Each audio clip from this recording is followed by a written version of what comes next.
Anytime there was a love scene on the screen, that's what he enjoyed most. To me, that's a great story to tell. Robert Redford, a legendary figure in the world of Hollywood, who is better known by his role as Bob Woodward in the film All the President's Men, has finally disclosed a shocking truth. Do you realize that behind the fame lies a life that has been marked by insurmountable obstacles, beginning with career roadblocks and ending with heartbreaking personal losses? How was it that he was able to overcome adversity, live up to the expectations of others, and still become one of the most revered figures in the film industry? Get ready to delve into a story that has never been told before about a man who became a symbol of perseverance, endurance, and achievement. In his early years, Charles Robert Redford Jr. was born in Santa Monica, California, on August 18, 1936. His mother, Martha Woodruff Redford, and his father, Charles Robert Redford, who was an accountant, were his teachers. His half-brother on his father's side is named William Redford. Robert was a student at Van Nuys High School, where he was a student of Don Drysdale, a baseball pitcher.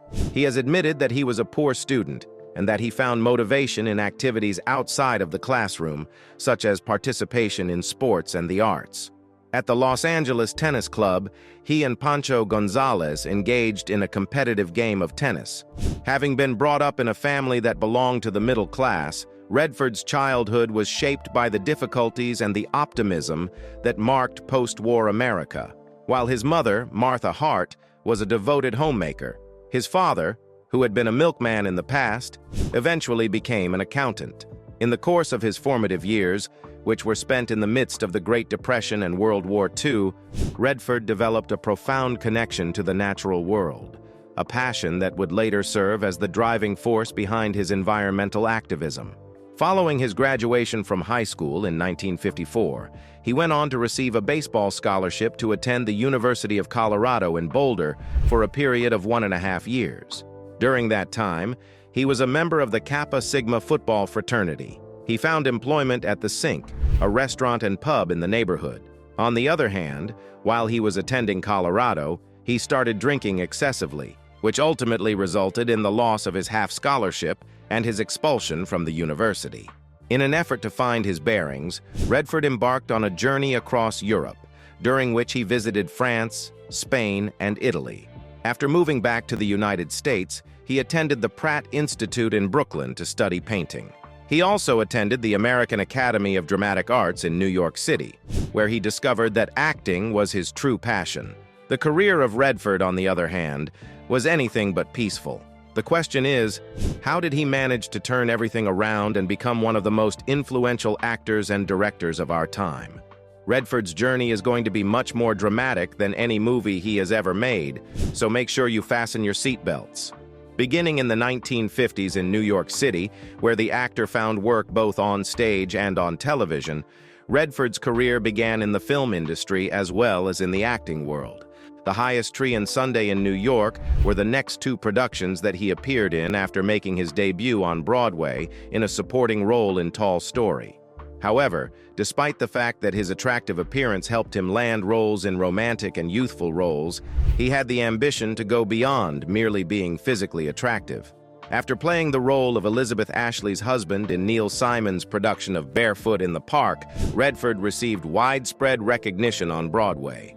Additionally, he made guest appearances on a number of different television drama programs, such as Naked City, Maverick, The Untouchables, The Americans, Whispering Smith, Perry Mason, Alfred Hitchcock, Presents, Route 66, Dr. Kildare and Playhouse 90, Tate, The Twilight Zone, The Virginian, and Captain Brassbound's Conversion, to name just a few.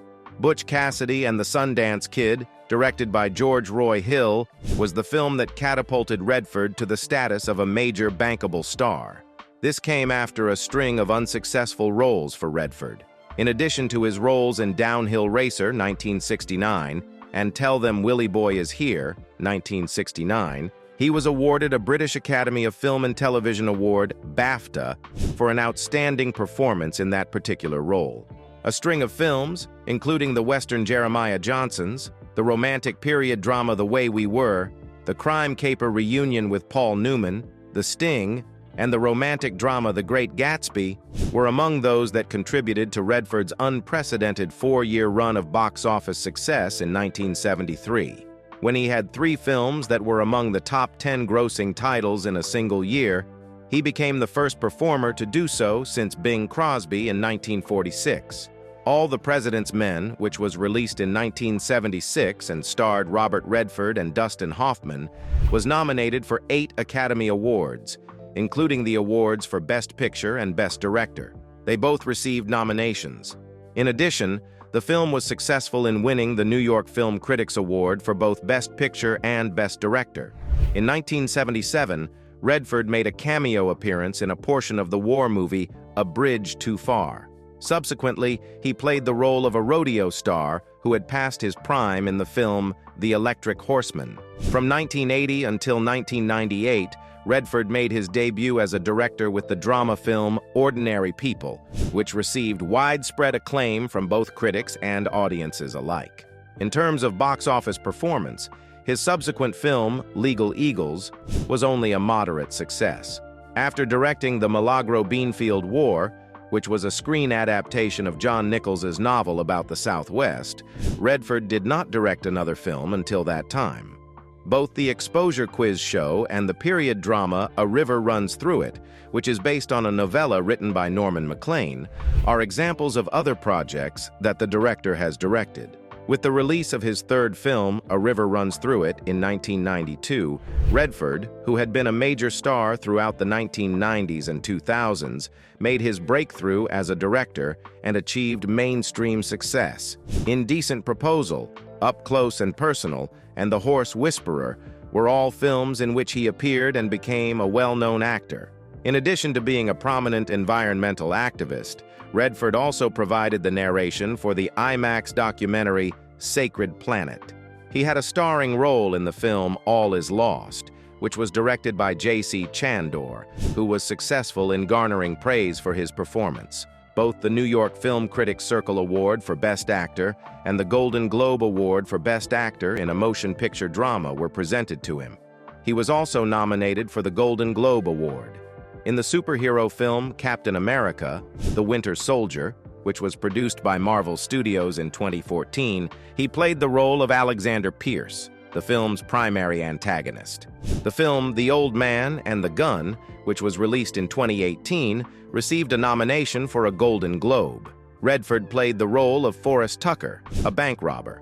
In August of 2018, Redford made the announcement that he would be retiring from acting after the completion of the previous film. However, he expressed regret 1 month later, stating that he regretted announcing his retirement due to the uncertainty of his future acting career. He stated that he regretted making the announcement. In the late 1990s, when Redford was just starting to find his way as an actor, he met Lola Van Wagenen, a young woman from Utah who was vibrant and intellectual and had strong roots in her Mormon faith. She was living in Los Angeles at the time. Lola was not like the other women that Redford had encountered in the past. She was a woman of integrity and passion, and she shared his enthusiasm for the outdoors and the natural world. At the same time that Redford's career was beginning to take its first steps forward, he tied the knot with Lola in Las Vegas on August 9, 1958. Although the location of their wedding reception in Las Vegas is a closely guarded secret, we are able to disclose that on September 12th of the same year, a second reception was held at the residence of Lola's grandmother. Scott Anthony Redford, Shauna Jean Redford, David James Redford, Jamie, and Amy Hart Redford were the 4 children that Redford and Lola had together. He was also the father of Jamie. Over the course of nearly 3 decades, Lola was the woman who stood by his side as he went from being a struggling actor to becoming a Hollywood classic. They built a life together, away from the clamor of celebrities, with a primary focus on the values that they both held in common. Although they had a happy beginning to their love story, they were confronted with obstacles that put their relationship to the test. It was only a year after they had tied the knot in 1959 when Redford and Lola were confronted with an unfathomable tragedy. Even though he was only 2.5 months old, their first child, Scott, passed away due to sudden infant death syndrome, also known as SIDS. This tragedy has left them in a state of grief, which has a long-lasting impact on their marriage. In spite of the fact that Redford, who was a private person even back then, rarely discussed the pain in public, it remained with him. It was difficult to ignore the strain that Scott's loss forced upon their relationship because it was something that he carried around in a quiet manner. Throughout the years, Redford immersed himself in his work, and as his fame increased, the distance between him and Lola also increased. Despite this, they were able to establish a family, and Lola went on to become a historian and an environmental activist. She followed in his footsteps while also caring for their children. But in 1985, after nearly 30 years of marriage, Redford and Lola made the decision to go their separate ways and no longer be together. Despite the fact that they divorced amicably, it marked the conclusion of a significant period in Redford's life. Since the beginning of his life, he has always spoken of Lola with reverence, acknowledging the significant part she played in molding his formative years. Redford stated to The Telegraph in 2001, 16 years after the breakup, that the relationship had reached a natural conclusion and that it had ended.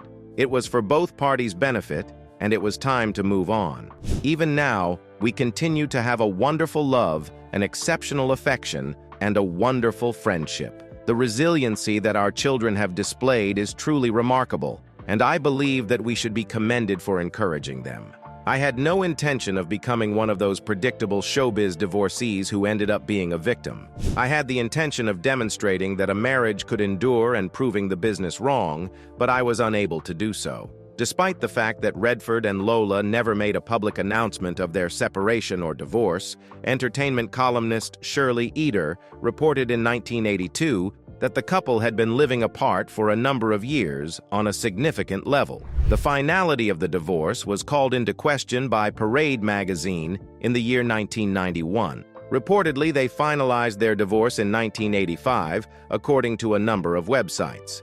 The details of Redford's romantic life were kept secret for many years. The headlines in the tabloids suggested that he was involved with a few women, but nothing ever became the focus of his private life. Redford had always been vigilant about protecting his personal life, and he favored the peace and quiet of nature over the commotion that can be found at Hollywood parties. From there, he withdrew to his ranch in Utah, where he concentrated on pursuing his interests in independent filmmaking and environmental protection. While he was going through this period, he was figuring out how to navigate life as a single man, attempting to strike a balance between the demands of his career and the desire to find personal peace. He had witnessed firsthand how fame could interfere with a relationship, and after Lola, he was resolved to keep things confidential. He had seen how fame could disrupt a relationship. In the 1990s, Redford came into contact with Sibylle Zegers, a painter who was born in Germany. They started their relationship in a low-key manner, almost unnoticed. Similar to Redford, Sibylle was an artist who incorporated her passion for the natural world into her work. She was a creative spirit. Both of them had a deep appreciation for the arts, but they also had a strong commitment to environmental causes, which eventually became an essential component of their relationship. Both Redford and Sibylle had been together for many years prior to their marriage, which took place in Hamburg, Germany, in 2009. The ceremony was small and private. The two of them settled into a quiet life together, spending the majority of their time at Redford's Sundance estate in Utah. Sibylle understood Redford's need for privacy and solitude, and they settled into a quiet life together. They lived a life that was so removed from the limelight of Hollywood that they were surrounded by mountains and the peace and quiet of nature. When compared to his first marriage, Redford's relationship with Sibylle was marked by a sense of tranquility all throughout their time together. Due to the fact that both of them had lived full lives prior to meeting each other, their union was founded on a profound and unassuming love. They worked together on artistic endeavors and projects that were related to the environment. Sibylle's art exhibitions frequently reflected the natural beauty that they both cherished. Now that we have a better understanding of Robert Redford's remarkable rise to fame and his numerous accomplishments, it is time to discuss the heartbreaking realities that he endured throughout his life. Do you also know that behind the success and legendary status of Hollywood is a life that has been dramatically altered by a profound personal tragedy? demonstrating that even the most successful people sometimes face the most difficult situations in their lives. Robert suffered from polio when he was a child. The notoriously private Robert Redford surprised everyone in 2011 when he agreed to collaborate with author Michael Feeney Callan on a book about his eventful life. The book would be about his travels and experiences. One of the many fascinating revelations that came to light was the fact that the actor had been diagnosed with polio when he was a child. It all started when he was only 10 years old and had just returned home from a day spent paddling a paddle boat in Los Angeles without any energy left in him. This is what he said: "I just about made it back to shore." The health scare that Robert Redford was experiencing caused his family to be terrified. A diagnosis of polio was made for him. He reported that he was going through a significant amount of mental and physical discomfort. "Mom would sit by my bed with wet clothes and swab my eyes in order to open them. She did this every single day. She was the one who kept me going." It was a pervasive threat during Redford's childhood that the disease, which had the United States under its control prior to the development of the Salk vaccine, was present. After overexerting himself while swimming in the ocean, the future Hollywood star spent several weeks in bed at the age of 11. Fortunately, the case was not severe. However, despite this, the future star spent several weeks in bed. The middle of the 1940s was a terrifying time to be diagnosed with the condition, he said in an interview with NPR in 2018. Prior to the discovery of the Salk vaccine, whenever you were a child, you were constantly plagued by the fear of contracting polio because all you ever saw were people with iron lungs. This experience took place during a time when people who had contracted polio were confined to a device known as an iron lung in order to protect them from the disease. When the outbreak occurred, the sight of a large number of people who were dependent on these machines served as a stark reminder of the devastating effects that the disease had. The statement made by Redford emphasizes how widespread and eerie this image was, and how it left a long-lasting psychological impact on these individuals who were present at the time.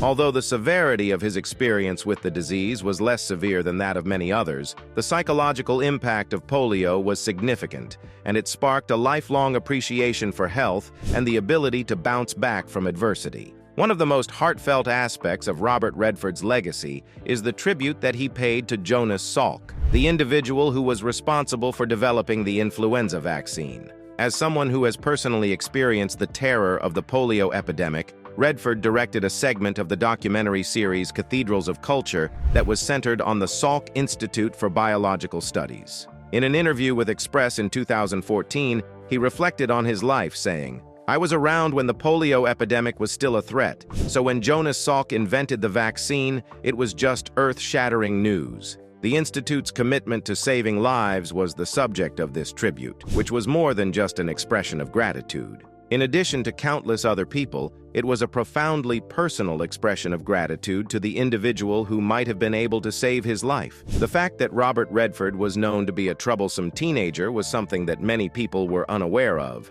It is true that the now enormously respected Hollywood star spent a significant portion of his high school years getting into trouble with a street gang in his hometown of Van Nuys. Furthermore, because boys are boys, they were also known to engage in risky dares on a daily basis. Sadly, Redford came dangerously close to losing his life as a result of one of these dares, a dare that nearly resulted in the actor's death. He may have been known as the golden boy of the film industry, having appeared in films such as Butch Cassidy, The Sundance Kid, and The Sting. But Robert Redford has recently disclosed that prior to his success as an actor, his childhood was marked by a lot of criminal activity and violent acts. In the most recent installment of his autobiography, Robert opens up about his participation in a street gang and the frequent beatings he was subjected to at the hands of his fellow gang members. During one of the incidents, Redford recalls that the gang confronted him with the challenge of jumping off a building that was relatively high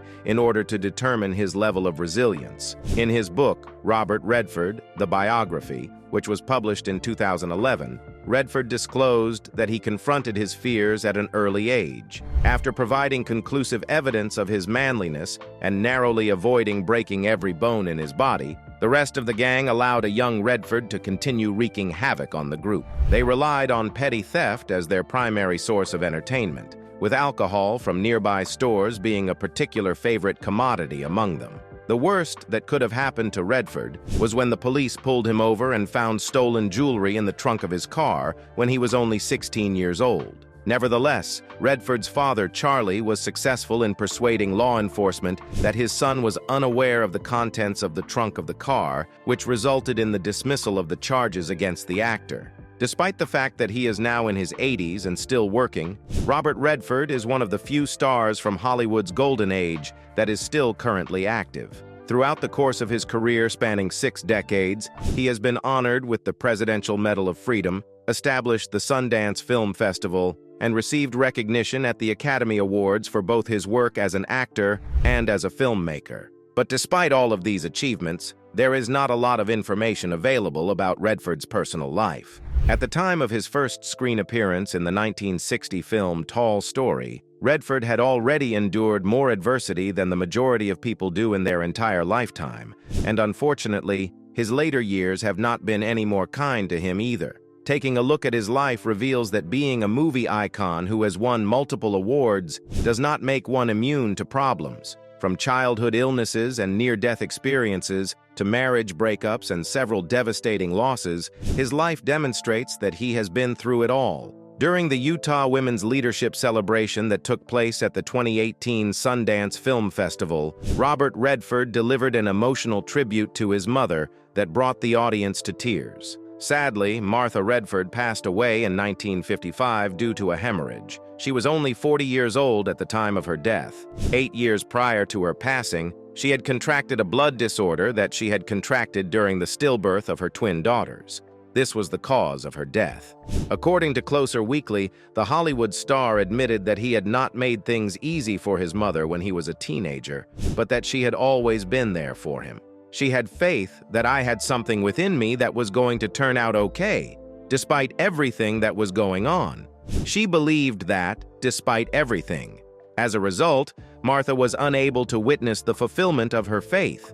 5 years after his mother's passing, her son made his first appearance on screen. After that, Robert continued to sing his mother's praises, praising her smile, her spirit of adventure, and her positive attitude. Additionally, he addressed a star-studded audience, which included his longtime friend, the actress Jane Fonda, and expressed his regret that he had not shown her more appreciation when she was present. I did not take her seriously because that was the way children behaved when they were that age. It's a shame that she passed away before I could express my gratitude to her.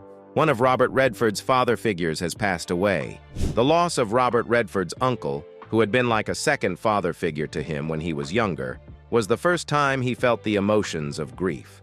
Due to the long and unsociable hours that he worked as a milkman, the actor frequently missed out on the opportunity to spend time with his grandfather, Charles, who was his biological father. As a consequence of this, a young Robert developed a strong relationship with his uncle David, an all-American all-rounder who was not only a very good football player, but also possessed the ability to speak at least 4 different languages. According to reports, the two individuals would frequently spend time on the football pitch working on their throwing techniques. Robert was once again left without a strong paternal presence as a result of his uncle being dragged into the Second World War by General Patton's Third Army. Alas, he never made it back to his house.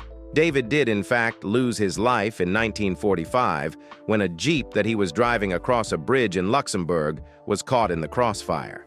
According to Redford's statement to NPR in 2013, the family dealt with it. There was simply no discussion about it. Nothing much was said about it when it took place. It was true to its nature.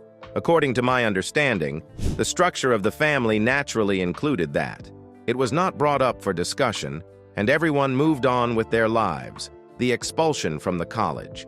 It is possible that Robert Redford said his goodbyes to a life of crime as he entered his late teens, following an encounter with the law enforcement community. On the other hand, this did not imply that he was prepared to make a respectable contribution to society. In point of fact, the future superstar established himself as quite the party boy while he was a student at the University of Colorado. As Michael Calanfini pointed out in his book Robert Redford, the Biography, which was published in 2011, despite the fact that Redford was becoming increasingly well-known in the drinking community, he continued to be a contentious figure. A young Redford was a member of the Kappa Sigma fraternity, but the author does not go into detail about the events that took place within the organization. The fact that he was kicked out of college after only 18 months of attendance, on the other hand, makes it difficult to imagine that it was a pleasant experience. However, Redford's education did not come to an end at that point. In the aftermath of his scholarship being revoked, he spent time in Florence and Paris learning how to paint, and he later attended the American Academy of Dramatic Arts in New York City to further his education. It is a relief that the University of Colorado did not impose a blanket ban on any other Redfords, as two of the star's children, Shauna and Jamie, were eventually accepted into the institution for further study. The death of Robert Redford's firstborn child occurred in the cot. By the late 1950s, Robert Redford seemed to have it all: a budding career, a marriage to Lola Van Wagenen, and the joy of parenthood with his first son, Scott. But tragedy struck in November 1959 when Scott, just 10 weeks old, passed away from sudden infant death syndrome. Redford later shared his immense grief, describing it as a scar that never completely heals. 3 years later, Redford nearly lost his second son, James, due to a severe respiratory condition, but both mother and child survived. Redford's family faced more tragedy in 1983 when Shauna Redford's boyfriend, Sid Wells, was murdered, a case that remains unsolved to this day. In 1981, his close friend Natalie Wood died mysteriously during a boating trip, leaving Redford deeply affected. Despite his reclusive nature, Redford paid tribute to her legacy through a documentary with HBO in 2020. In October 2020, Redford's son, James, a filmmaker and environmental advocate, succumbed to bile duct cancer at 58. Having undergone 2 liver transplants and founding the James Redford Institute for Transplant Awareness, James left a legacy of compassion and environmental work. His death devastated Redford and his family. Beyond acting, Redford is a committed environmentalist. Since the 1970s, he has advocated for climate change, renewable energy, and conservation, working with the Natural Resources Defense Council and receiving the UN Global 500 Award in 2005. Redford's contributions to film and environmental activism have left an indelible impact, even after he retired from acting in 2018. His legacy, spanning personal resilience, art, and activism, continues to influence American culture. Not only did his work with Sundance transform independent film into an essential component of the global cinematic landscape, but his legacy encompasses a wide range of accomplishments. His dedication to the preservation of the environment and the longevity of his body of work ensure that his influence on the culture of the United States will endure for many generations to come. What perspective do you have on the life of Robert Redford? Share your thoughts with us in the comments section. Remember to give the video a thumbs up and hit the subscribe button on the channel. If you find this video to be enjoyable, I would appreciate it if you would click on the next video that appears on your screen.